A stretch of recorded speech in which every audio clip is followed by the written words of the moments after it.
या ठिकाणी अपक्ष निवडणूक लढवत आहेत आणि ते इथून आघाडीवर आहेत। कोल्हापूरमध्ये भाजप आणि काँग्रेस यांच्यामध्ये सध्या काटेकी टक्कर। कोल्हापुरात काँग्रेस 12 आणि भाजप 10 ठिकाणी आघाडीवर आहे। तर कोल्हापूर अत्यंत महत्त्वाचं, भाजप आणि काँग्रेस यांच्यात इथे काटेकी टक्कर पाहायला मिळते। अगदी सतेज पाटील आणि त्यानंतर भाजपमधून धनंजय महाडिकांपासून राष्ट्रवादीचे हसन मुश्रीफ या सगळ्यांमध्ये खरं तर प्रतिष्ठेची लढत आहे। कोल्हापूरमध्ये भाजप आणि काँग्रेसमध्ये काटेकी टक्कर सुरू आहे। कोल्हापूरच्या महानगरपालिकेत काय घडतंय? काँग्रेस 12, भाजप 10 ठिकाणी आघाडीवर आहे। तर मुंबईमध्ये 90 जागांचे कल आतापर्यंत हाती आले आहेत। भाजप आणि शिंदे 50 म्हणजे अर्धशतक केलेलं आहे भाजप आणि शिंदेच्या युतीनं।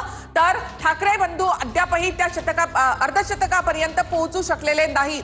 भाजप 35, शिवसेना 15, मनसे 4 या ठिकाणी भाजप आणि शिंदे 50 वर, तर ठाकरे बंधू 25 वर म्हणजे दुप्पट जागांवर सध्या भाजप आणि शिंदे यांची युती आघाडीवर आहे।